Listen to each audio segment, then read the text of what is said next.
Et donc, je suis vraiment ravie d'accueillir pour ce webinaire, Grégory Marlier, qui est donc, docteur en sciences économiques, qui est chargé de mission à la direction de la prospective et des stratégies régionales, pour la région, Hauts-de-France, qui va nous parler un petit peu des projets, en fait, qu'est-ce qui va faire l'attractivité, des territoires pour la région. Et Simon Gérardin, qui est donc, docteur en chirurgie dentaire, qui est, thésé à Nancy, donc je fais venir Grand Est, mais parce qu'il a fait un super boulot qui a été, et lauréat de 2 prix de thèse, à l'Académie dentaire et par l'ADF, hein, sur l'installation des jeunes chirurgiens dentistes en zone, sous-dotée. Et donc pareil, il nous fera un retour, sur, l'enquête qu'il a réalisée dans le cadre de sa thèse. Donc rapidement, je retrace un petit peu la région des Hauts-de-France. Donc ça, c'est la carte qui est disponible sur le site du Conseil national de l'ordre. On est, en moyenne, pour toute la région, en dessous de la moyenne nationale qui est à peu près à 72 chirurgiens dentistes pour, 100 000 habitants. Le Nord est pas mal loti, presque 66, le Pas-de-Calais 52, Picardie, ça se complique, hein, 46 dans l'Aisne, 46 dans la Somme, 49, pour 100 000 habitants dans l'Oise. Donc ça, c'est les chiffres, j'ai envie de dire des confrères et consoeurs qui sont inscrits au Conseil de l'ordre. Pour le zonage, hein, qui est paru, l'hiver dernier, suite aux négociations conventionnelles, on est, globalement, pour l'ensemble de la région, on a à peu près 49 de la population qui est considérée comme étant dans une zone très sous-dotée. Donc vous retrouvez toutes ces informations si vous vous posez des questions sur, votre localité d'installation où vous envisagez de vous installer. On vous a mis un QR code, hein, qui renvoie sur le site du PAPS et de l'ARS, où vous pouvez retrouver une carte, interactive et plein de documents pour retrouver plus précisément, la localité, la commune où vous voudriez vous installer. On avait fait une chouette étude en 2021, en prévision justement de cette révision du zonage, parce qu'il faut quand même comprendre que le zonage des chirurgiens dentistes, avant le nouveau de 2023-2024, il datait quand même de 2013. Donc en 10 ans, il peut se passer beaucoup de choses. Il était entre guillemets «obsolète», et on avait lancé une chouette étude avec un démographe qui avait mis en évidence quand même qu'on avait, sur toute la région, 5 zones qui étaient, en grande tension. On arrive à presque moins de 22 chirurgiens dentistes pour 100 000 habitants. Donc je suis pas la reine de la géographie, mais la zone 1, c'est dans le Pas-de-Calais, entre Montreuil-sur-Mer, Boulogne et Bruy-la-Buissière. La zone 2, c'est, le sud-ouest d'Abbeville jusqu'au nord d'Amiens. La zone 3, qui est la plus étendue, ça va de Beauvais à Saint-Quentin. La zone 4, c'est tout la Sambraviennois, Thiérache, le Valenciennois, Maubeuge, et cetera. Et la moins étendue, la 5e, c'est entre Compiègne et Soissons. Là, c'est vraiment les zones qui sont en tension, et de toute manière, c'est vraiment toutes les zones qu'on retrouve, hein, comme étant, très sous-dotées dans le nouveau zonage. Je vous ai mis sur la droite une carte, mais Grégory reviendra dessus. C'est, qui fait état des indicateurs de qualité de vie, en fait. Et en fait, toutes nos cartes, elles sont à peu près, transposables, en fait, parce que c'est la qualité de vie qui fait, l'implantation d'un cabinet dentaire, enfin, c'est qui fait l'implantation d'une population et la vitalité d'une localisation. Donc rapidement, pour vous rappeler c'est quoi le zonage? Le zonage, en fait, c'est un classement avec des indicateurs mathématiques, d'accord? Nous, ce qu'on aime bien, et c'est ce qu'on travaillait avec, Olivier Lacoste ou avec Grégory Marlier, c'est, pour moi, la démographie, ça doit se faire sur des cartes. On a besoin de savoir, et c'est ça qui m'a intéressée dans les conférences, de la région, c'est, on a de savoir, est-ce qu'il y a des routes? Est-ce qu'il y a des écoles? Est-ce qu'il y a un hôpital? Est-ce qu'il y a des piscines? Est-ce qu'il y a une vie culturelle? Tout ça, ça impacte sur nos choix d'implantation. Et donc le zonage, en fait, ça c'est basé sur un indicateur qui s'appelle l'APL, qui fait un calcul entre l'offre de soins et la demande de soins. Ce qui est important de comprendre, c'est que l'offre de soins, elle n'est pas mesurée au nombre de praticiens, comme la cartographie du Conseil de l'Ordre, elle est calculée sur l'activité de soins, c'est-à-dire les honoraires sans dépassement, hors prothèse, hors orthodontie, pour estimer l'activité de soins en équivalent temps plein. La demande de soins, elle est calculée en fonction de la population résidente, avec une pondération en fonction de l'âge, parce que la consommation de soins n'est pas la même à 10 ans ou à 65 ans. Et ensuite, il y a une fonction décroissante sur l'accessibilité en fonction de la distance entre le lieu de soins et l'habitation. Une petite nouveauté dans le zonage, qu'on a travaillé en négociation conventionnelle, mais qui est pas, à mon sens, qui est perfectible, c'est qu'on a réussi à mettre un gradient social parce que nous, chirurgiens dentistes, on sait très bien qu'en fonction du niveau de revenu, enfin du niveau socio-culturel, les soins sont pas for la demande de soins n'est pas forcément la même.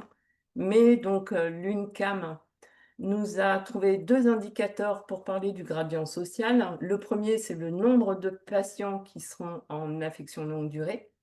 Alors là, ce qui est marrant, c'est qu'on a l'indicateur, mais qu'en fait, on se rend compte que comme c'est homogène, ben, il ne sert pas à grand-chose. Et un indicateur du nombre de patients qui sont bénéficiaires de la C2S, CMU, parce que pareil, on sait très bien qu'on ne va pas soigner, on ne va pas faire le même type de soins sur une population qui est limite en situation de précarité que sur une population plus aisée. Donc, de ce zonage découle ce qu'on appelle les contrats incitatifs, c'est-à-dire des aides financières pour motiver, pousser à l'installation dans les zones très sous-dotées. J'insiste, les aides financières à l'installation ou au maintien à l'installation ne concernent que les zones très sous-dotées. On a obtenu un doublement de l'aide. Avant, c'était jusqu'à la convention précédente, c'était 25 000 €. Là, aujourd'hui, l'aide s'élève à 50 000 € en 2 versements, première et troisième année, à condition, bien sûr, sur une période de 5 ans. L'aide au maintien à l'installation concerne les praticiens qui sont déjà installés dans les zones très sous-dotées. Elle s'élève à 4 000 € par an pendant 3 ans et c'est renouvelable. J'ai mis le troisième contrat incitatif, c'est le CESP. Donc, je ne sais pas si on a des étudiants qui suivent le webinaire, mais donc ça les concerne en premier lieu. Le contrat d'engagement de service public, c'est comme une bourse d'études, en fait, 1 200 € brut par mois pour les étudiants à partir du deuxième cycle, s'ils s'engagent à exercer dans une zone sous-dotée ou une zone très sous-dotée. Donc ça, c'est les incitations financières. On arrive quand même à la conclusion. Alors les incitations financières, elles existent depuis longtemps, mais que c'est pas le déterminant majeur d'une installation. C'est un coup de pouce, c'est sûr, mais c'est pas le meilleur levier, en fait, pour choisir. Ce qui est intéressant, c'est que j'ai trouvé alors il y a beaucoup d'études sur l'évaluation des motivations à l'installation pour les médecins. Nous, on existe un peu moins et c'est pour ça que la thèse de Simon est super intéressante.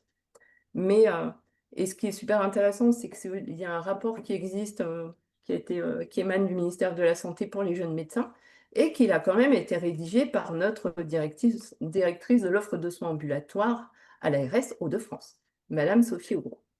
Donc, pour les médecins, il a été relevé que ce qui importait pour choisir son lieu d'exercice, c'est d'abord l'ancrage personnel ou professionnel, c'est-à-dire, moi je le vois dans les contrats, les demandes de CESP, les meilleurs dossiers sont ceux des étudiants qui ont un ancrage familial fort sur la région et qui ont envie de retourner s'installer, près de leur famille. Avec la féminisation de la profession, c'est encore plus vrai. Je pense qu'une jeune consoeur a plus envie de rester près de ses parents si elle envisage une maternité. La qualité et le cadre de vie du territoire, le projet collectif, alors ça, nous, projet collectif de santé, on n'est pas très pluriprofessionnels. Les dentistes, les CESP, les MSP, ça marche pas super bien. Par contre, on est de plus en plus vers des gros cabinets de groupe, je vais dire monoprofessionnels, et donc des implantations de cabinets dentaires qui ressemblent à des cliniques dentaires, en fait. Ce qui est important aussi, c'est qu'il y ait des possibilités d'emploi pour le conjoint, parce qu'aujourd'hui, on ne fait plus tourner un foyer juste sur les honoraires d'un chirurgien dentiste. Enfin, on a aussi des conjoints qui travaillent. Et ce qui compte aussi, c'est la présence de confrères et d'équipements de services médicaux à proximité. C'est toujours extrêmement rassurant de savoir qu'on a des spécialistes ou un hôpital, une clinique à proximité du cabinet médical ou dentaire. Donc, voilà, ça c'était les grandes lignes en fait vues par l'URPS. Et là, je vais juste céder la parole à Simon, si je te laisse la main et si tu veux bien présenter les résultats de ton travail. Oui, Merci. merci.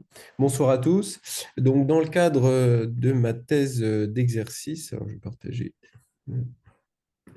Si, parfait. Je vous en prie. Oh, pardon. Donc, bonsoir à tous. Dans le cadre de ma thèse, donc, j'ai pu, sur l'installation des jeunes étudiants, donc à la sortie de leurs études dans les zones sous-dotées, on a réalisé une enquête observationnelle donc à la faculté de chirurgie dentaire de Nancy, mais qui a également été reprise dans toutes les facultés de chirurgie dentaire, donc c'était en 2021-2022, pour aboutir à la fin à des résultats à l'échelle nationale.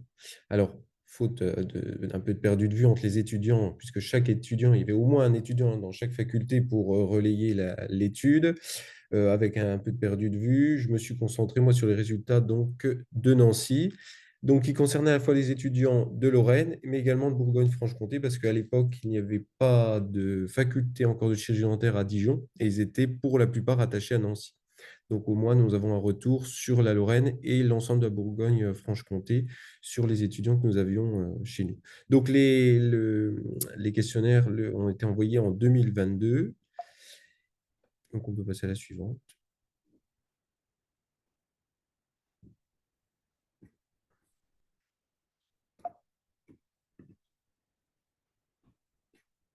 Alors, on peut passer à la diapo suivante. Ah, voilà, merci. Donc, sur les différentes questions qui étaient posées, donc tout d'abord, quels sont les facteurs qui vous ont incité à choisir la filière odontologique? Donc, c'était d'abord pour connaître un peu les caractéristiques des étudiants que nous avions et ce qui avait poussé d'abord à faire les études de chirurgie dentaire. Donc, on avait couvert à la fois l'attirance pour une profession de santé, mais également tout ce qui est indépendance professionnelle, flexibilité, donc tout ce qui a trait finalement à un exercice libéral, on avait un peu fixé là-dessus, mais également l'intérêt de soigner les patients, quelles sont les véritables envies de soigner au quotidien, mais également d'un point de vue études, pourquoi faire ces études-là? Est-ce que le travail fourni pendant les études est rebuté et l'ensemble des facteurs-là? Donc, et on a fini également sur les facteurs plus personnels, sur tout ce qui est influence familiale et amicale, donc pour caractériser tout d'abord un peu tous les étudiants et ce qu'ils voulaient faire plus tard. Ensuite, sur l'autre question, on a voulu savoir quels critères sont appréciés par les étudiants pour choisir un lieu d'installation. Donc, c'est la diapo suivante. Voilà. Donc, pourquoi aller dans telle ou telle zone exercer? Donc, on a couvert à la fois, encore une fois, tout ce qui est caractéristiques professionnelles, donc présence, on l'a vu juste avant avec le docteur Marie Bizers, tout ce qui est présent sur le territoire d'autres professionnels, alors que ce soit d'autres chirurgiens dentistes qualifiés dans d'autres domaines également, par exemple, en chirurgie buccale, en orthodontie ou des choses comme ça, mais également autres de professions médicales en général, que ce soit radiologie, dermatologie, etc. Et la présence également d'un centre hospitalier à proximité. Donc, on a couvert tout ce qui est professionnel. Également, la possibilité matérielle ou financière d'intégrer un cabinet de groupe, l'opportunité parfois également familiale. Ensuite, on a couvert tout ce qui était personnel, donc extra-professionnel. À la fois la vie des personnes, donc d'un point de vue familial, la proximité de la famille, la proximité du conjoint, en fonction également de son travail. Et enfin, possibilité de s'installer sur place, l'offre pour la famille, école, activité, et c'est là qu'on voit l'importance des facteurs extra-professionnels, tout ce qui est également loisirs finalement, donc proximité mer-montagne, qualité de vie globale, et services de proximité, que ce soit des services vitaux finalement, et des services de loisirs et d'activités extra-professionnelles. On a également posé la question sur la suivante: quel facteur vraiment arrêterait tout projet d'installation en zone sous-dotée, qu'elle soit à la fois rurale ou urbaine, hein, parce c'est vrai que je ne l'ai pas précisé, mais des territoires sous-dotés, on les a très bien en zone urbaine, c'est-à-dire qu'on peut avoir des quartiers qui sont tout à fait bien dotés et on sort ça peut jouer même à la rue certaines fois, ou dans vraiment un quartier qui est sous-doté. On l'a très bien vu, alors c'est d'un point de vue médecin généraliste, mais dans ma thèse, je l'avais mis en exemple à Toulouse, mettons, qui est aujourd'hui quand même la quatrième ville de France. On a des territoires sous-dotés en médecins généralistes en plein centre-ville. Donc, il ne faut pas avoir à l'idée que c'est uniquement rural, une zone sous-dotée, ça peut très bien être en ville. Donc, quels sont les facteurs qui vraiment rebutent à s'installer en zone très sous-dotée? Donc, à la fois les facteurs professionnels, solitude, impossibilité d'adresser les patients, se sentir seul finalement dans son travail, sans possibilité d'autres recours, et également les facteurs, encore une fois, familiaux, proches, activités de loisirs, etc., etc. Donc, au niveau des résultats, tout d'abord, pour tout ce qui est cartographier finalement un peu la population qu'on avait, l'exercice de profession de santé à plus de 80%, c'était pourquoi devenir dentiste, exercer une profession de santé. Donc déjà, exercer pour la santé de la population. L'indépendance, alors l'indépendance, c'est à la fois l'indépendance des soins, choisir ses soins, bien sûr, en partenariat avec le patient aujourd'hui, mais également l'indépendance à s'installer, à finalement avoir une activité comme on le souhaite, toujours en respect, bien sûr, de la déontologie et des règles établies, hein, mais s'exerce à plus de 75%. Donc, les trois quarts des étudiants cherchent vraiment une indépendance professionnelle. Et la liberté d'installation vient à quasiment à moitié des répondants. Donc là, c'est déjà un premier indice sur le fait que, sans poser directement la question, les mesures coercitives, on peut penser, ne seraient pas très bien acceptées dans les populations étudiantes, puisqu'on voit bien que l'indépendance et la liberté d'installation sont un des facteurs principaux du choix d'exercer la chirurgie dentaire. C'est sûr que si on vient mettre des mesures coercitives, vous allez vous installer là, là, là, tout de suite, hop, on viendrait contredire ce résultat premier finalement qu'on avait dans l'étude. Ensuite, pour les résultats d'orientation envisagée pour l'exercice futur, donc savoir quelles sont les orientations futures des chirurgiens dentistes, on voit que l'omnipratique garde une place assez importante, donc en bleu à 25%, je ne prévois pas d'orienter mon activité, donc près d'un quart. Ensuite, si on additionne la chirurgie orale, l'implantologie, la parodontologie, donc un exercice plutôt appuyé sur la chirurgie, on a près de 30% des étudiants. Et ensuite viennent, alors bien sûr, hein, les différents exercices peuvent également s'imbriquer, hein, on peut tout à fait faire de l'omnipratique et s'axer un peu plus sur la chirurgie, tout ça. Mais on voit l'importance de l'omnipratique, de la chirurgie. Puis après, on retrouve également d'autres disciplines, d'autres orientations au niveau prothèse ou autre.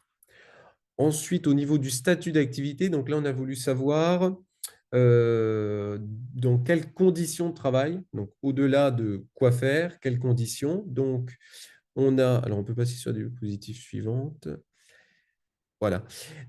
Donc, soit l'exercice en groupe, on voit la part la plus importante, c'est la part en orange. Alors, celle-ci en orange, c'est l'activité de groupe en cabinet libéral, mais monoprofessionnel. On veut dire donc entre chirurgiens dentistes, ce que Marie Bizère disait tout à l'heure. Donc, une grosse partie, près de 45%, hein, qui veulent exercer entre dentistes, mais bien à plusieurs.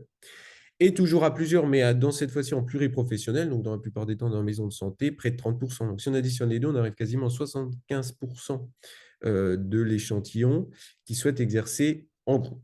Ça, la question d'être avec quelqu'un d'autre, de ne plus exercer seul, se pose vraiment. Et on voit que l'exercice vraiment seul en libéral, c'est le bleu foncé que vous avez tout en haut à 9%. Donc maintenant, c'est au moins de 10%, à égalité finalement avec l'exercice salarié que vous avez en bleu clair juste au-dessus du vert. Donc à égalité entre salariés, que ce soit en différentes structures, ou en libéral, mais seul. Donc c'est vraiment l'exercice de groupe qui attire et l'exercice de groupe libéral, le libéral qui représente près de 75%. Donc, j'ai juste rajouté un petit topo sur les maisons de santé pluriprofessionnelles, donc j'y suis. Donc là, en France, elle se développe d'une belle façon. C'est vrai que les chirurgiens dentistes ne sont pas toujours représentés au maximum. Alors, dans la définition d'une maison de santé, il faut au minimum deux médecins et plus ou moins un paramédical. On peut passer à la diapositive suivante. Donc en France, dans le recensement que j'avais fait pour la thèse, donc il y avait plus de 1000 maisons et pôles de santé. Alors, différence de pôle, c'est qu'un pôle peut être attaché à l'hôpital le plus proche pour la coordination des soins. Maison de santé, c'est vraiment une structure, on va dire, unique, plus indépendante. Donc, on retrouve au moins 5 médecins et 9 paramédicaux, donc pas toujours des chirurgiens dentistes, c'est ce qu'on disait. On peut éventuellement salarier des chirurgiens dentistes ou d'autres professionnels dans les maisons de santé, ce qui peut être un facteur d'attrait également, puisqu'on a vu qu'une dizaine de pourcents pouvaient être salariés, donc pourquoi pas salariés. Et on a une représentation quasiment à moitié-moitié entre zones rurales et zones urbaines pour les maisons de santé. La région la plus dotée est dans la région Rhône-Alpes pour les maisons de santé pluriprofessionnelles. Ensuite, on a voulu interroger donc, la position de la zone géographique par rapport aux attentes des étudiants. Donc, il y avait 35% exercés dans la ville où j'ai grandi. Donc, la tâche familiale, la tâche de son territoire est bien représentée là, ou exercée dans une autre ville, mais toujours dans la région de la faculté.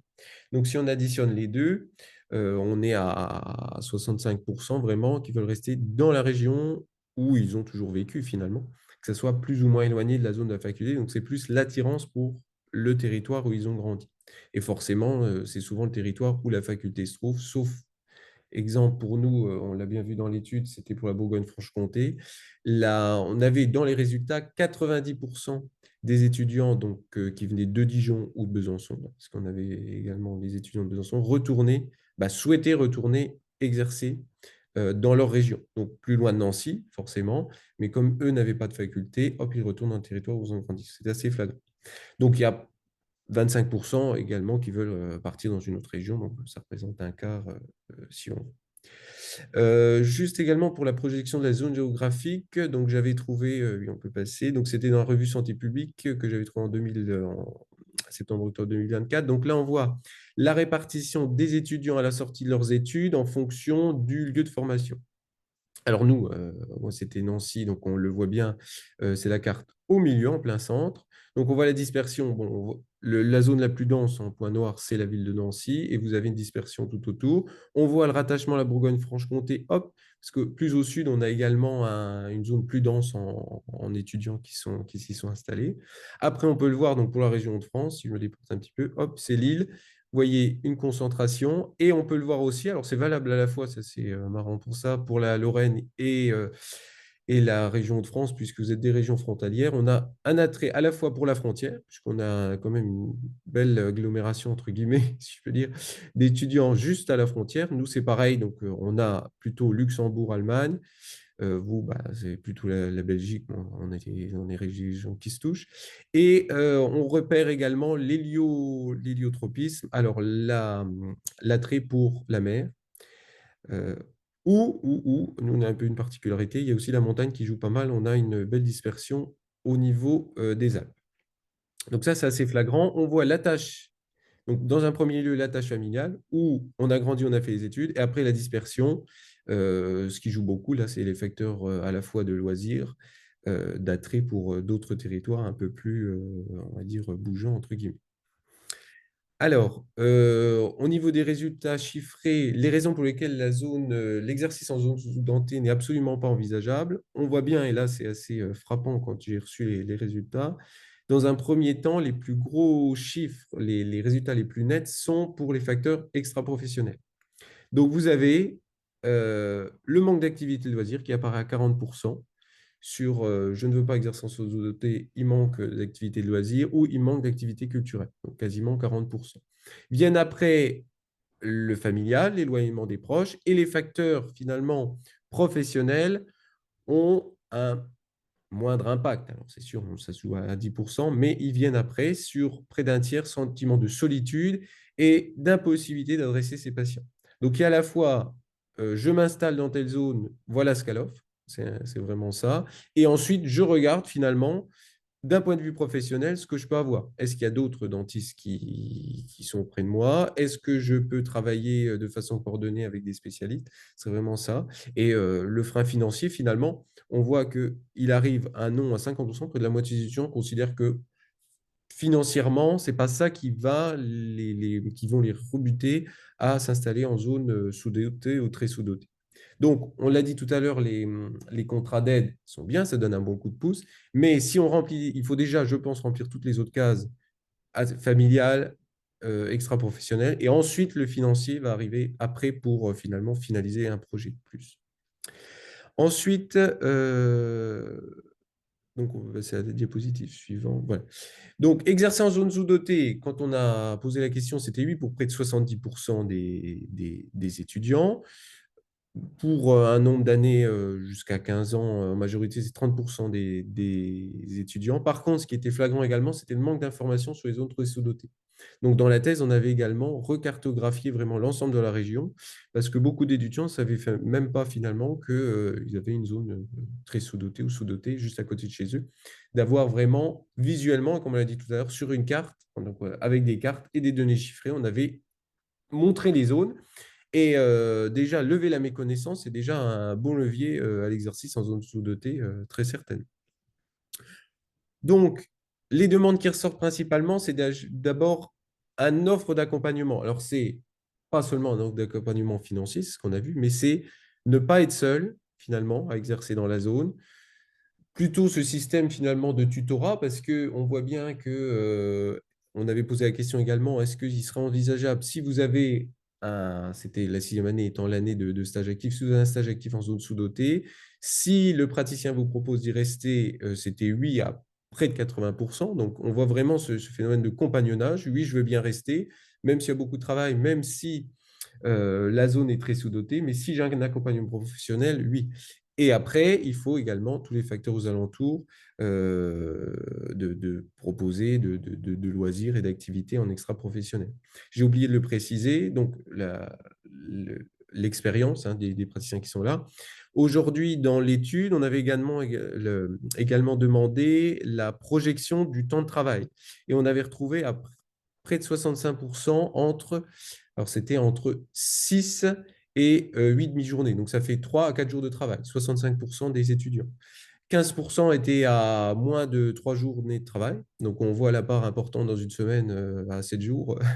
Le reste, c'est pour l'extra-professionnel. Donc, d'où aussi l'importance de toute un offre finalement d'attractivité autour d'un cabinet, que ce soit logement, pour la famille, pour les enfants. Et on voit l'importance qui est reliée également au temps de travail projectionné par les futurs chirurgiens dentistes. Donc, en conclusion, si on veut, aujourd'hui, ce qui en ressort de cette étude, c'est que les étudiants sont à la recherche d'une qualité de vie globale, c'est-à-dire professionnelle, ne pas être seul dans son activité, être tutoré si on veut, les patients qui soient là et en fonction de son activité envisagée, mais également personnel et familial. D'où l'importance de mettre en avant tous les atouts d'un territoire et pas seulement d'un point de vue professionnel, les atouts d'un territoire qui vont soulever son attractivité. Et ça, c'était pour conclure sur tous les projets qu'on avait vus. On avait fait un gros travail sur les maisons de santé. Donc, pour que une action fonctionne, finalement, c'est un ensemble d'acteurs pour un projet durable. Donc, les professionnels de santé prendre en compte leurs attentes, bien évidemment. Prendre en compte les patients qui sont sur le territoire, parce qu'on avait également posé la question dans l'étude, quel que soit finalement le profil des patients, on est là pour soigner, c'était ça. Donc, peu importe, mais il faut une synergie, une demande des professionnels de santé et des patients, et également un accompagnement des collectivités et des instances gouvernantes qui proposent sur leur territoire une offre globale vraiment d'installation, pas seulement proposer un cabinet de travail, mais proposer une vie globale qu'on peut faire autour de ce travail. C'était vraiment ça qui ressortait principalement de l'étude dans cette thèse. Voilà, je vous remercie. Merci beaucoup, Simon. Je pense que ça va faire une transition parfaite avec Grégory, à qui j'ai commandé une super présentation sur la région Hauts-de-France, parce que j'ai eu l'occasion d'assister à des conférences et j'ai été, comme j'ai dit, je suis très chauvine Hauts-de-France et je pense on a une belle région qui est parfois un peu décriée, mais je pense qu'il peut se passer dans les prochaines années, avec le bouleversement climatique en plus, hein. Le paradis, c'est chez nous. Donc, Grégory, je te laisse la main si si t'as un souci pour le PowerPoint, pareil, tu repasses la main à Lucas. Merci. Bon, bah, je vais essayer pour voir si. C'est bon, vous l'avez à l'écran? Je peux Ouais, c'est bon. faire un écran. Voilà. Bien, bonsoir à toutes et à tous. Merci beaucoup pour votre invitation à participer à vos échanges. Donc, l'idée un peu, hein, de ma présentation, c'est d'évoquer avec vous quelques éléments autour des enjeux d'attractivité, de qualité de vie en Hauts-de-France, avec un rapide panorama des principaux enjeux qui concernent les territoires des Hauts-de-France, et puis vous donner quelques éléments de prospective à travers notamment la stratégie régionale qui est résumée dans le SRADET, qui est le schéma régional d'aménagement, de développement durable et d'égalité des territoires, qui donne toute une série d'orientations pour favoriser l'attractivité et l'égalité des territoires de la région Hauts-de-France. Alors, en termes de panorama sur les questions de qualité de vie, de développement humain sur les Hauts-de-France, d'abord sur les questions un peu démographiques, hein, la région des Hauts-de-France représente aujourd'hui 9,1% de la population métropolitaine, hein, avec un peu moins de 6 millions d'habitants. Donc, elle est aujourd'hui la 5e région de France métropolitaine, hein, la plus peuplée, derrière l'Île-de-France, Auvergne-Rhône-Alpes, la Nouvelle-Aquitaine et Occitanie, avec une population néanmoins qui stagne, hein, sur ces 6 dernières années. Alors vous voyez un peu sur la carte, hein, une dynamique démographique qui est un peu moins favorable que notamment les régions de la façade atlantique. La raison, hein, pour laquelle eh bien, le nombre d'habitants stagne depuis 6 ans, c'est un déficit migratoire qui est plus compensé par la natalité. C'est-à-dire que historiquement, on avait un déficit migratoire, donc plus de sorties que d'entrées en région, qui était plus que compensé par un solde naturel, donc le solde entre les naissances et les décès. Et là, aujourd'hui, hein, vous le voyez, hein, sur le petit graphique qui est à gauche, hein, sur l'écran, avec une diminution importante du nombre de naissances depuis notamment l'année 2015, et donc un solde naturel qui donc a fortement diminué.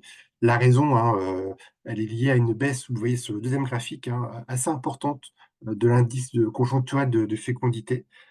Aujourd'hui, cet indice il est de 1,64 enfants par femme. Donc, on n'a plus le renouvellement de génération qui est assuré, contrairement à ce qu'on observait avant 2015. Et on a aussi une diminution du nombre de femmes en âge de procréer sur 20 ans, une diminution de 11% qui a été constatée en région Hauts-de-France.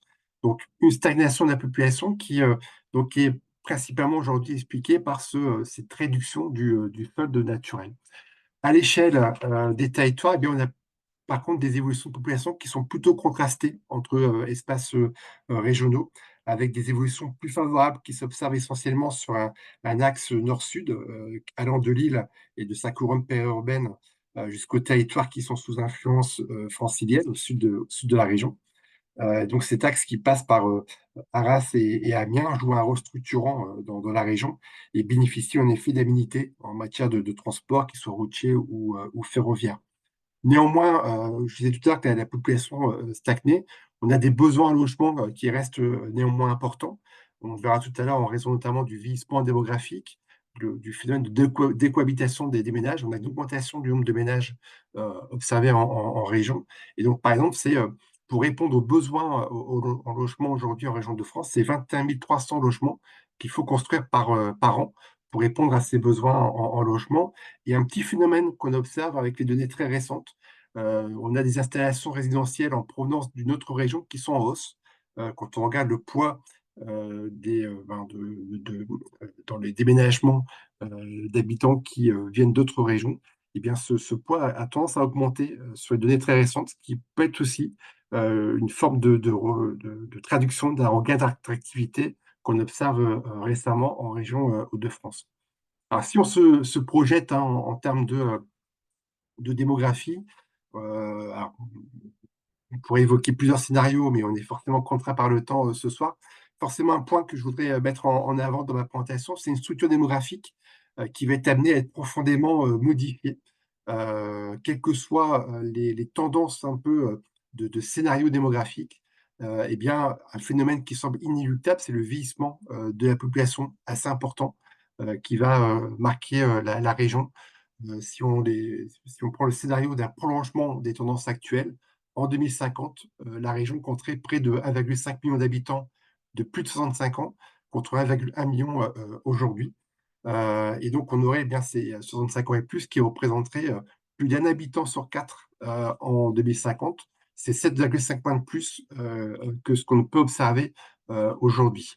Et vous voyez un peu sur la pyramide des âges qui est ici en illustration, hein. Vous avez un creusement de la pyramide des âges, notamment lié à un poids des plus jeunes qui va diminuer et un poids des seniors qui va être beaucoup plus important dans la population. Élément aussi important à avoir en tête, c'est que cette croissance du nombre de seniors eh bien, va être principalement portée par celle des plus âgés. Et on aurait donc une population des 85 ans et plus, donc celle qui est la plus exposée au risque de dépendance, qui pourrait doubler d'ici 2050. Donc des enjeux importants en matière de développement économique, notamment tout ce qui concerne la silver economy, et puis l'adaptation finalement aussi des politiques publiques, des territoires au vieillissement va être un enjeu considérable sur ces prochaines années.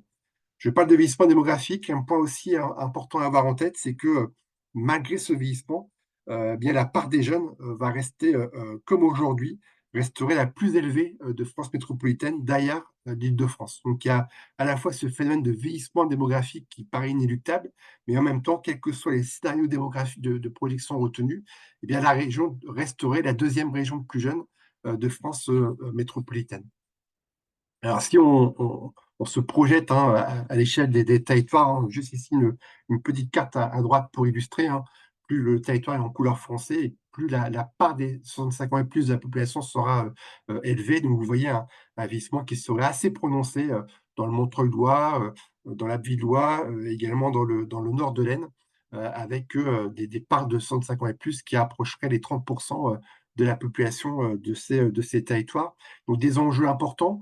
Je disais tout à l'heure, les besoins en logement sont en grande partie liés au vieillissement de la population. Donc, il y a aussi toute la problématique de l'habitat inclusif.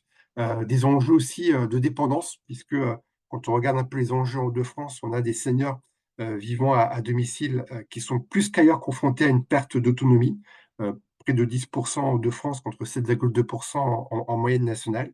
Et puis, si on prolonge ces tendances, eh bien, c'est quasiment 110 000 seniors dépendants en plus d'ici 2050. Donc, on observerait dans ces projections démographiques, avec un entourage qui, par ailleurs, plus présent dans les Hauts-de-France qu'ailleurs, sur les questions aussi en matière de politique d'aidants.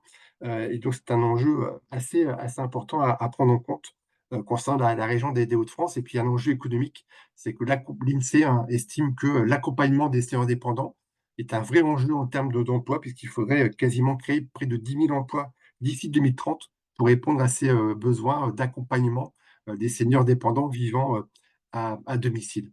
Donc voilà un petit panorama des enjeux démographiques. Si on parle un peu des questions d'attractivité, de qualité de vie, la porte d'entrée qu'on peut aussi retenir, c'est les enjeux économiques. La région des Hauts-de-France est une région qui compte sur le plan économique, hein, avec un PIB qui est de 196 milliards en 2023. C'est à peu près 7,2% de la richesse produite en France hexagonale. C'est la 6e région en termes de PIB par habitant. Et un enjeu important et un message je fais assez souvent passer sur ces enjeux un peu de développement économique en région de France. Ce qui caractérise la région, c'est la pluralité des moteurs de développement. Vous avez la métropole lilloise qui va produire 27% des richesses régionales, qui va être majoritairement redistribuée au niveau des territoires de proximité. mais en même temps, les agglomérations, communautés d'agglomération, communautés urbaines, vont créer près de la moitié de la richesse régionale. Donc, on a une pluralité des moteurs de développement. Et vous voyez sur la carte ici qui l'illustre, les territoires en rouge, je vois des territoires qui vont davantage diffuser de la richesse sur les autres territoires. Les territoires en vert sont ceux qui vont plus capter de la richesse produite sur les territoires voisins et qui vont plutôt développer une économie présentielle. Et un message aussi intéressant, on parlait beaucoup d'attractivité tout à l'heure, c'est l'attractivité importante de la région, notamment si on la mesure en termes d'investissement direct étranger. Tous les chiffres qui sont sortis récemment, notamment les investissements directs étrangers dans l'industrie, eh bien, les Hauts-de-France sont la première région française en nombre d'emplois, la troisième en nombre de projets, et elle se classe dans les 10 premières en Europe en termes d'investissement direct de l'étranger concernant la filière de l'industrie. Puis, les Hauts-de-France, c'est un peu le premier bassin de consommation en Europe, avec 83 millions de consommateurs dans un rayon de 300 km, ce qui fait un peu des atouts de la région en matière de développement économique. Alors, juste aussi un petit focus peut-être sur deux filières un peu à enjeu concernant l'attractivité économique du territoire. C'est la question aussi de l'industrie. Alors, certes, la région de Hauts-de-France a connu une désindustrialisation assez importante ces dernières années, mais le poids de l'industrie dans l'économie reste relativement important en Hauts-de-France. Près d'un emploi sur cinq aujourd'hui relève du secteur industriel et continue à avoir un effet d'entraînement sur d'autres secteurs d'activité. Ce qui caractérise aussi la région de Hauts-de-France, c'est la diversité des activités industrielles. Vous voyez sur la carte avec finalement des spécialisations industrielles qui sont présentes sur l'ensemble des territoires de la région des Hauts-de-France et quatre grands secteurs finalement qui englobent 55% de l'emploi industriel, les industries alimentaires, les activités métallurgie, la fabrication de caoutchouc plastique et la fabrication de matériel de transport. La région de France est aussi leader dans la production automobile puisque vous avez près d'une voiture sur trois produite dans la région. Et alors, enjeu d'actualité, c'est la dynamique de réindustrialisation peut-être enclenchée aujourd'hui avec l'exemple de la vallée de la batterie et notamment tout ce qui concerne les gigafactories. On peut citer l'accord à Dunkerque pour le Logium, et notamment sur le Dunkerquois, si on combine avec notamment les emplois attendus pour la construction des EPR, c'est près de 24 000 emplois attendus d'ici 2030 sur le Dunkerquois. Et donc, concernant les questions industrielles, la région aussi est en pointe sur les enjeux de décarbonation, notamment via la dynamique REV 3, qui vise à favoriser les enjeux de décarbonation sur le territoire des Hauts-de-France. Autre filière sur lesquelles voilà, je souhaitais aussi mettre l'accent sur ces questions d'attractivité, c'est l'économie de proximité qui représente aujourd'hui plus de 3 emplois sur 5 en région Hauts-de-France, proche de la moyenne nationale. Certes, si on divise ce nombre d'emplois par le nombre d'habitants, on a une densité qui est légèrement inférieure à la moyenne nationale.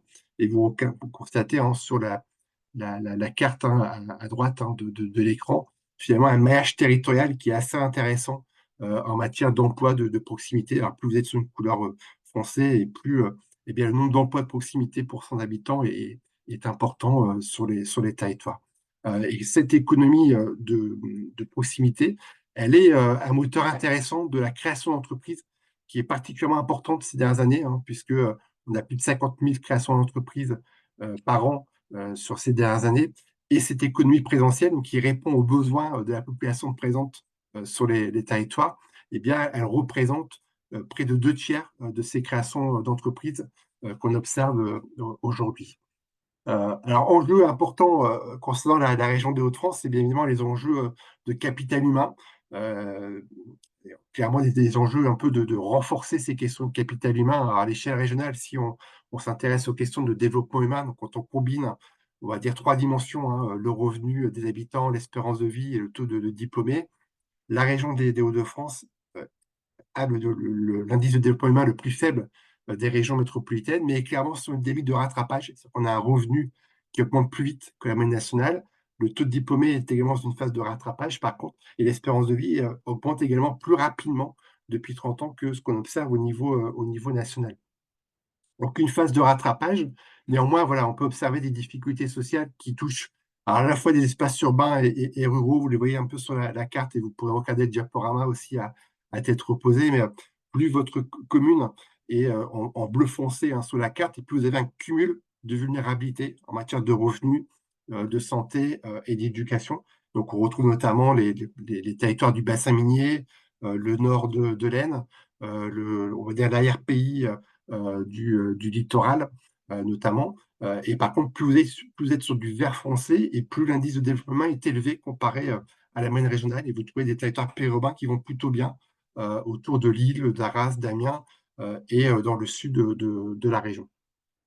Alors, quand on regarde dimension par dimension, sur la dimension revenu, vous voyez aussi des disparités territoriales. Plus vous êtes sur du rouge foncé, et plus le revenu est inférieur à la moyenne régionale, plus vous êtes sur du bleu, et plus le revenu est élevé comparé à la moyenne. Vous voyez aussi donc, des territoires périurbains qui vont plutôt bien, et donc le bassin minier, le territoire du Sahel, les pays du littoral, avec des revenus plus faibles. Aussi intéressant de remarquer, c'est quand vous regardez les ménages à très haut revenu, eh bien, vous avez 0,6% des ménages considérés à très haut revenu, donc en Hauts-de-France.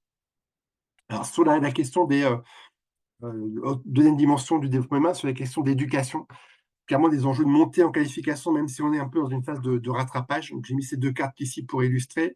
Quand on regarde la part des non-diplômés parmi la population, donc en Hauts-de-France, on est à 30% en Hauts-de-France, c'est 5 points de plus que ce qu'on peut observer au niveau national, avec des enjeux de montée en qualification importants dans le Vimeu et dans le nord de l'Aisne.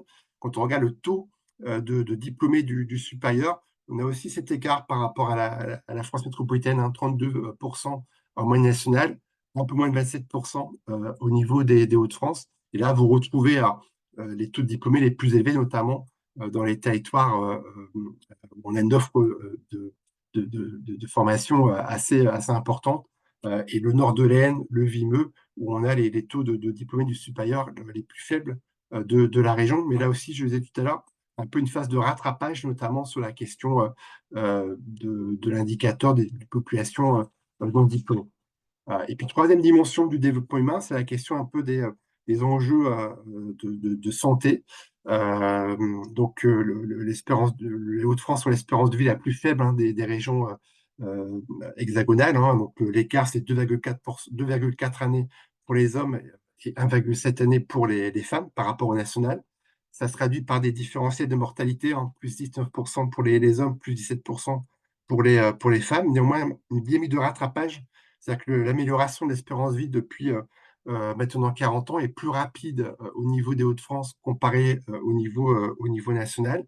Et puis, élément important à avoir en tête, c'est que 18% des décès en Hauts-de-France sont survenus avant l'âge de 65 ans. Donc, tous les enjeux, ce qui rend d'autant plus prégnant les différents enjeux autour des politiques de prévention individuelle et collective. Donc, vous voyez un peu sur la carte aussi les disparités en matière de mortalité, avec une surmortalité plus importante sur les territoires en couleur foncée. On retrouve notamment le bassin minier, une partie du littoral nord, et puis une grosse partie du territoire du Sambre-Vignois-Thiérache. Autre élément qui concourt aux enjeux de qualité de vie, c'est les questions un peu d'accès aux équipements. Et des enjeux importants au niveau des Hauts-de-France, c'est qu'on se retrouve avec une relative bonne accessibilité aux équipements de la vie courante. Les équipements de la vie courante, ce sont par exemple les bureaux de poste, les épiceries, les cabinets de médecins généralistes, les cabinets de chirurgiens dentistes, les agences postales. Et donc là, on se retrouve avec des temps plus rapides en moyenne que ce qu'on observe au niveau national. C'est-à-dire que pour arriver à ce panier d'équipements en moyenne, eh bien, un habitant met moins de 4 minutes pour accéder à ces équipements, contre un petit peu plus, 3,9 en Hauts-de-France, contre 4,4 en moyenne nationale.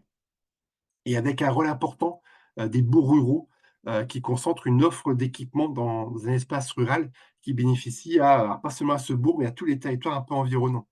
Et quand on regarde néanmoins cette carte, on voit des territoires en jeu, malgré tout, sur les territoires qui sont en bleu foncé. Eh bien, vous avez plus de la moitié de la population qui va mettre plus de 8 minutes en moyenne pour arriver à ces équipements de la vie courante. Et avec, élément important, si on regarde ce qu'on observe sur ces 10 dernières années, on a vu la région eh bien, voir le nombre d'équipements augmenter et les temps d'accès se réduire. notamment sur tout ce qui concerne les services de restauration, services de coiffure, épicerie, supérette. C'est moins le cas, par exemple, pour les cabinets de médecins généralistes. Et c'est un peu ce que voilà, j'indique aussi dans la slide suivante, c'est que des enjeux restent importants en termes d'offres de soins, puisque vous avez ici la carte en milieu de slide, hein, qui résume les territoires de la région qui sont en zone d'intervention prioritaire et en zone d'action complémentaire, du fait de difficultés d'accès en offre de soins. Des médecins généralistes qui sont moins nombreux, 80 professionnels pour 100 000 habitants, c'est 2 points de moins que la moyenne nationale, mais qui exercent davantage peut-être en exercice coordonné, puisqu'on a, et c'est la carte de droite, hein, 255 MSP labellisés par l'ARS en Hauts-de-France, et avec un maillage territorial qui est assez important concernant les différents territoires de la région. Et quand on regarde un peu finalement les enjeux prégnants en termes d'offres de soins, c'est en premier lieu le manque de médecins spécialistes libéraux, hein, qui génère dans la région des difficultés d'accès les plus importantes. On observe les plus forts déficits en rhumatologie, en dermatologie, ophtalmologie, chirurgien ORL, et puis également une faible densité par rapport aux moyennes nationales de chirurgiens dentistes. Donc des enjeux en termes d'offres de soins, et quand on combine un peu ces différentes dimensions que je viens de vous montrer, c'est un peu la carte que Marie Bissert montrait tout à l'heure, hein, sur la question de qualité de vie. On a essayé de faire un peu une approche qui a combiné ces différents indicateurs, ces différentes cartographies. Et donc, on a essayé un peu d'avoir cette approche multifactorielle, de combiner la qualité de vie comme un croisement entre la situation sociale des habitants et les caractéristiques propres des espaces de vie.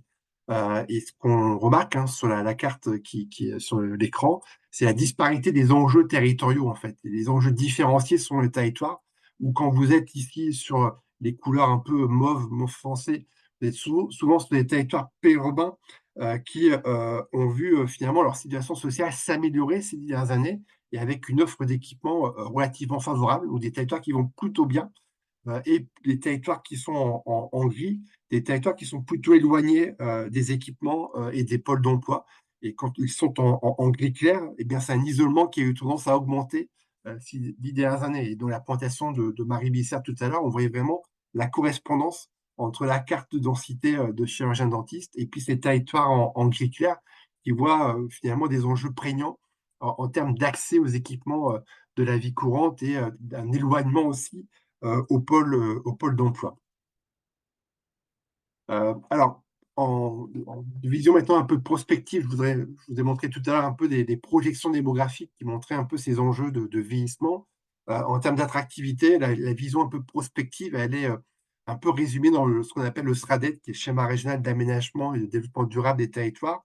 Et ce document, finalement, il le donne à la région un chef de fila en matière d'aménagement du territoire. Et donc, l'objectif de ce SRADET, c'est de s'inscrire à moyen et long terme, et donc d'améliorer, par cette stratégie régionale, d'améliorer le quotidien des habitants en termes d'emploi, en termes de services, de mobilité, de numérique, de cadre de vie, dans une dimension d'une plus grande égalité des territoires. Et donc ce document, eh bien, va rassembler des objectifs, des règles qui vont être opposables aux documents de planification qui sont élaborés par les intercommunalités et par les communes. Et donc, dans ce document, par rapport à vos enjeux d'attractivité, de qualité de vie, eh bien, on a un parti pris stratégique qui a été défini autour d'un quotidien réinventé, s'appuyant sur de nouvelles proximités, sur une qualité de vie accrue. Et donc, il y a une qualité de vie qui a été socle qui est commun à la qualité de vie, qui a été définie dans ce document stratégique, et qui donc met en place des outils de qualité de vie sur 5 grandes dimensions. Sur des services indispensables en présentiel, autour des enjeux de santé, d'emploi et de connaissances, des enjeux autour de la modalité d'accès aux services et de nouveaux usages des services, un enjeu autour d'une offre de logement de qualité, notamment par rapport aux enjeux de transition énergétique, un enjeu autour de l'autonomie alimentaire portée par des circuits courts de proximité, et puis la question de l'offre de nature dans les principes d'aménagement pour améliorer la qualité de vie. Donc ça, c'est un peu la définition de la qualité de vie pour contribuer à l'attractivité de la région, une approche multidimensionnelle.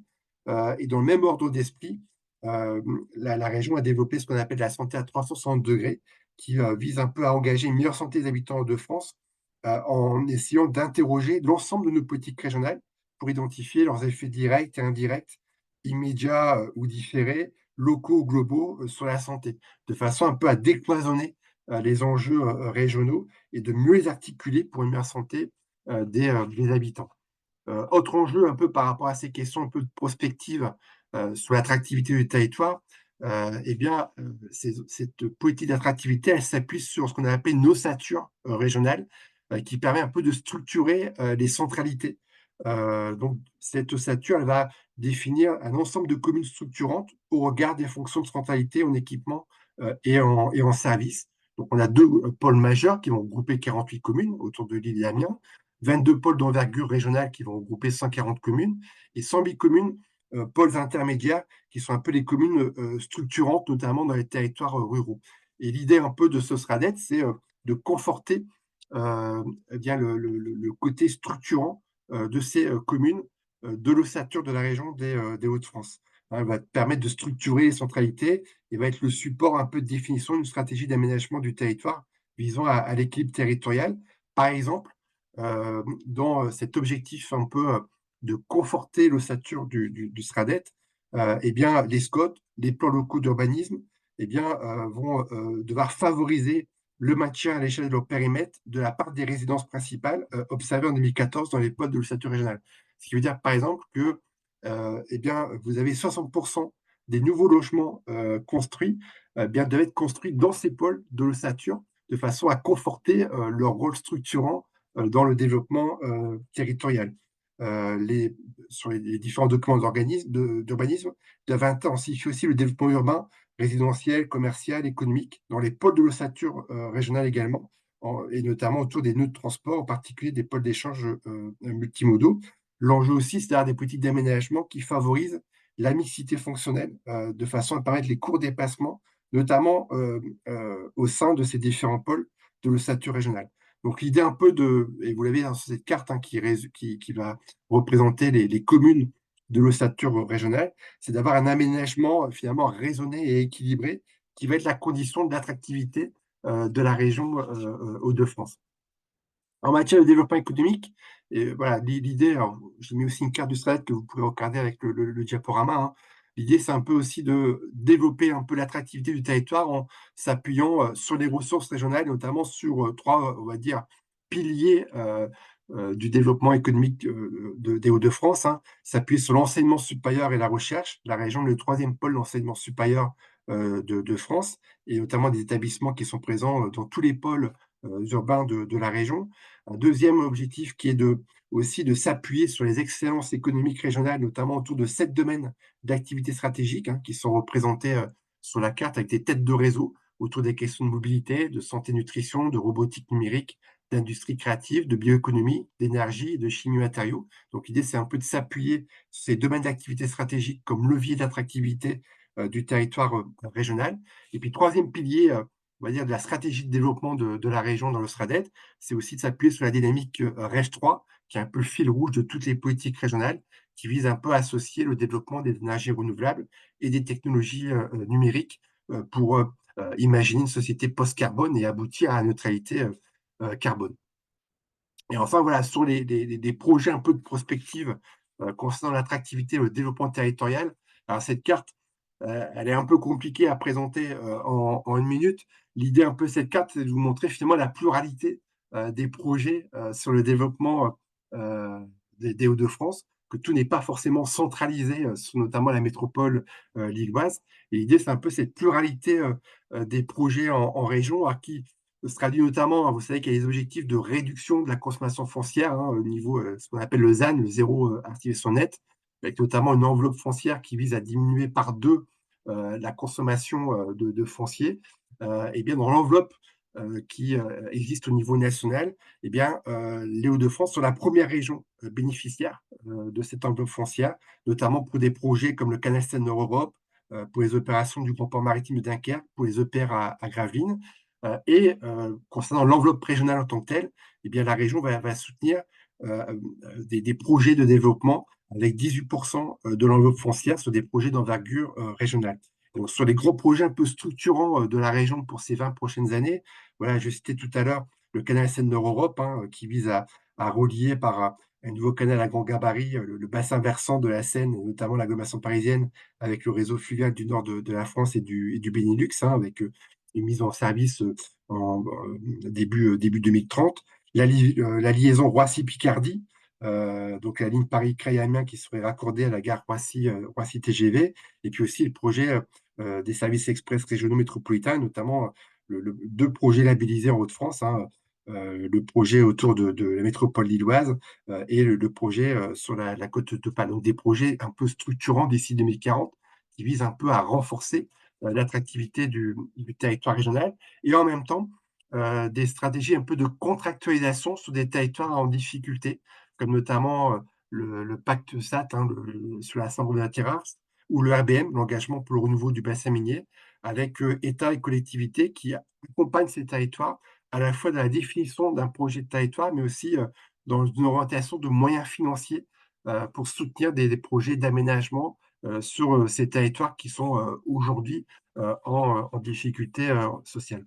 Voilà, et puis j'ai juste mis dans le diaporama, voilà, juste un focus sur le canal Seine-Nord-Europe pour montrer en quoi celui-ci peut être un vecteur de développement économique, industriel et un support d'aménité pour la région des Hauts-de-France. Merci Grégory. Alors, je ne sais pas si comme moi, vous entendez l'exposé de Grégory nous parle de nos patients, en fait. Ça nous parle aussi de notre qualité de vie, etc. Euh, Nous, ce qui nous intéresse en tant que chirurgien dentiste, quand on parle à la région, c'est OK, faites-moi des routes, faites-moi des autoroutes, mettez-moi des trains que je puisse bouger. Et, euh, et après, moi, ce qui m'intéresse aussi, quand tu parles du vieillissement de la population, évidemment, nous, ça a un impact, enfin, ça résonne en tant que professionnel de santé parce que ça joue sur sur la demande de soins, donc sur l'offre de soins. Ça a forcément un impact. Euh, j'ai entendu récemment, enfin, France entière, aujourd'hui, il y a plus de cinquantenaires que de trentenaires. C'est, donc le vieillissement de la population, il est assez global. Ça impacte aussi sur nos travaux, notamment à l'URPS, sur tout ce qui concerne les personnes âgées qui viennent en situation de dépendance, parce que à un moment donné, oui, il faut une offre de proximité pour les populations qui sont plus autonomes dans leur trajet. On a les patients actifs qui, la plupart du temps, se font soigner plus près de leur lieu de travail que de leur lieu de résidence. Et ensuite, on a la population qui n'est plus active, qui, elle, a besoin d'une offre de soins de proximité.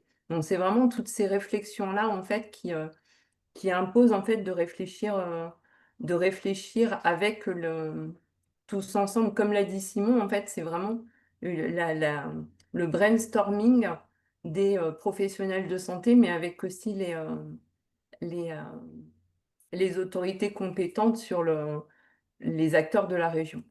Je rebondis aussi sur ce que Simon a dit, peut-être l'avez-vous noté, mais dans la nouvelle convention, on a vraiment entendu, le, le- on a placé le compagnonnage sous la forme de maître de stage universitaire pour les étudiants, pour le stage actif de sixième année, parce que oui, à mon sens, le compagnonnage, surtout dans notre métier, c'est vraiment, on a tous appris notre travail comme ça en discutant avec des plus anciens. C'est extrêmement important. Donc, bon, faut être honnête, valorisation de la fonction de maître de stage, 350 € par an.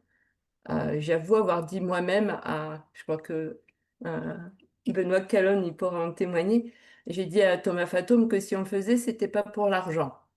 D'accord? L'intérêt, c'est vraiment justement d'accompagner un jeune, de trouver quelqu'un qui va travailler avec nous.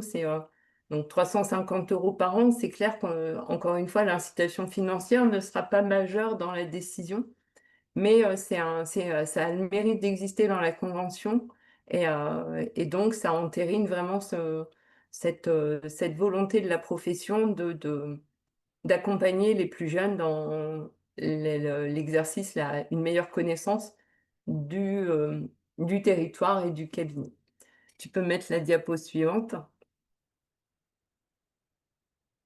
Et donc, en dernier, je voulais conclure, peut-être suivez-vous l'actualité politique et dans les médias, donc il y a eu une grosse levée de boucliers des médecins généralistes surtout, parce qu'il y a un certain nombre de lois qui sont en cours de navette parlementaire, notamment vous avez peut-être entendu parler de la loi transpartisane portée par le député Garot, qui a entériné par voie législative, cette fois non, on l'a fait par la Convention.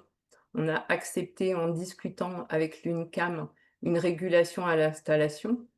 Là, les clauses de la régulation par voie législative sont un peu plus contraignantes et sévères. Et donc, il y a cette loi transpartisane qui fait la navette. Après, il y a une autre loi qui est portée par le sénateur Mouillet, qui a plus les faveurs du gouvernement, mais pareil, avec des, euh, c'est pas encore de la coercition, mais de la régulation à l'installation pour les médecins. Il y en a une troisième, il y a une nouvelle loi encore qui est portée par le ministre actuel, qui était portée par Yannick Neuder, qui est en cours de discussion. Donc, il y a beaucoup, beaucoup de projets de loi sur les déserts médicaux en ce moment, enfin, depuis quelque temps à l'Assemblée nationale. Le seul point positif que je retiens dans ces projets, c'est qu'à chaque fois, ils remettent en avant les territoires et la discussion avec les acteurs, enfin, que ce soit les communautés de communes, les CTS, enfin, vraiment les territoires de santé. Et je pense que c'est vraiment la synergie de discussion euh, avec en territoire, en région, en département, voire en intercommunalité, qui font on pourra améliorer la situation pour les patients. Et on améliore la situation pour les patients quand on améliore la situation pour les professionnels de santé. Donc voilà, c'est un peu l'un des rôles de l'URPS.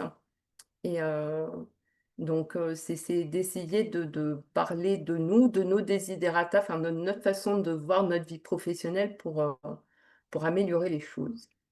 J'espère que ça vous a intéressé.